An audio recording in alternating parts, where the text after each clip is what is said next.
Narito na ang Veritas Editorial, ang paninindigan ng Veritas 846 sa mga napapanahong usapin sa bansa. Pakinggan si Reverend Father Anton C.T. Pascual, Pangulo ng Veritas 846, ang radyo ng simbahan. Veritas Editorial. Mga kapanalig, ang buwan ng Oktubre ay Mental Health Awareness Month. Alam niyo po ba yan? Layunin nitong bigyang pansin ang mga usaping may kinalaman sa mental health at labanan ng stigma o mga negatibong pagtingin tungkol sa sensitibong paksang ito.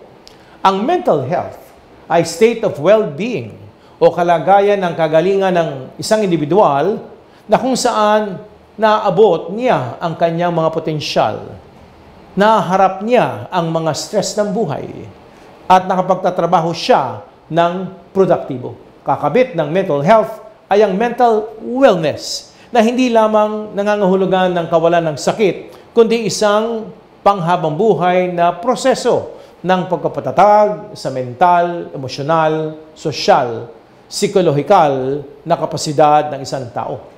Sa madaling salita, kapanalig, ang pangangalaga sa mental health ay isang paraan upang siguraduhing matatag, malusog, lumalago ang isang individual. Maraming maling akala kaugnay ng mental health. Halimbawa, hindi lahat ng may mental health problem ay may mental health disorder. Ang mental health disorder ay clinically diagnosed o natukoy ng isang doktor. Disorder na ito kung labis na nakakaapekto ang kalagayan sa pag-iisip ng isang tao sa kanyang pagiging functional or productive. Ang mental health problem ay only temporary o pansamantalang kondisyon bilang reaksyon ng tao sa mga pangyayari sa kanyang buhay at kapaligiran. Maaaring tingnan ang mental health bilang isang continuum mula sa pagiging malusog o healthy, reaktibo o reacting, sugatan o injured, hanggang sa may karamdaman o ill. Iba-ibang nararanasan ng bawat individual, abay depende yan sa kung nasaan sila sa continuum. Dahil dito, kapanalig, kailangan nating maging maingat sa ating mga pananaw at pananalita kaugnay ng mental health. Ayon sa isang pag-aaral, hindi bababa sa 5 sa bawat 10 tao or 56% ang nagsabing ayaw nilang makisalamuha o makipag-socialize sa mga taong may suliranin sa kanilang kaisipan.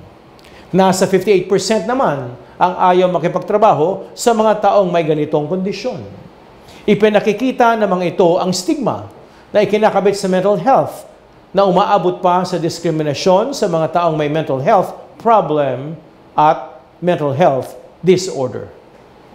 Kapanalig, maliban sa pagiging bukas sa usapin ng mental health at sensitibo sa mga taong may mental health problems at disorders, dapat ding pangalagaan ng batas ang mental health ng bawat isa. Dapat paigtingin ang pagpapatupad sa Republic Act No. 11036 o ang Mental Health Act. Mahalaga na mapag-usapan ang mga isyong may kaugnayan sa mental health sa media, mga paaralan at lugar na pinagtatrabahuhan. Ang tema nga ng Mental Health Awareness Month sa taong ito ay It's Time to Prioritize Mental Health in the Workplace. Tama-tama, kapanalig. Hinihimok ng temang ito na pag-usapan kung paano nakakaapekto ang trabaho sa mental health ng mga manggagawa mula sa haba ng oras at bigat ng trabaho, work-life boundaries, komunikasyon sa trabaho, hanggang sa pagkakaroon ng sapat na pasahod. Pangkabuuan o holistic dapat ang pagtingin sa mental health situation. Ang pangangalaga sa mental health ay personal at panlipunang responsibilidad. Para sa ating Santo Papa Pope Francis, dapat na nating bawasan ang atensyon sa pagiging produktibo lamang ng isang lipunan at ibaling ito sa halip sa pagbubuo ng mga komunidad. Nakatungtong ang panawagan ni Pope Francis ng ating Santo Papa sa turo ng simbahan tungkol sa dignidad ng tao. Ang halaga ng tao ay hindi nakabatay sa kung ano o gaano karami ang kaya niyang likhain, kundi sa kanyang dignidad na mula sa pag-ibig ng Diyos.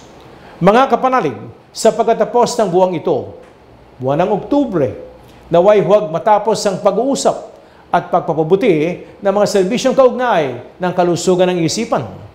Ipinapangako ng Diyos sa Deuteronomio 31:8 na sasamahan niya ang bawat isa. Kaya't gawin din natin ito sa mga kapatid nating may mental health problems, mental health disorders. Patuloy din tayong manawagan para sa mas maayos na kalagayang paggawa para mapangalagaan ang mental health ng mga naghahanap buhay. Kapanalig, dali natin ang mahalagang hamon ng Biblia. To be holy is to be healthy. 1 Corinthians 5, in spirit, mind, and body. Sumainyo ang katotohanan. Inyong napakinggan ang Veritas Editorial. Ugaliing pakinggan ng Veritas Editorial kasama si Reverend Father Anton C.T. Pascual. Veritas Editorial.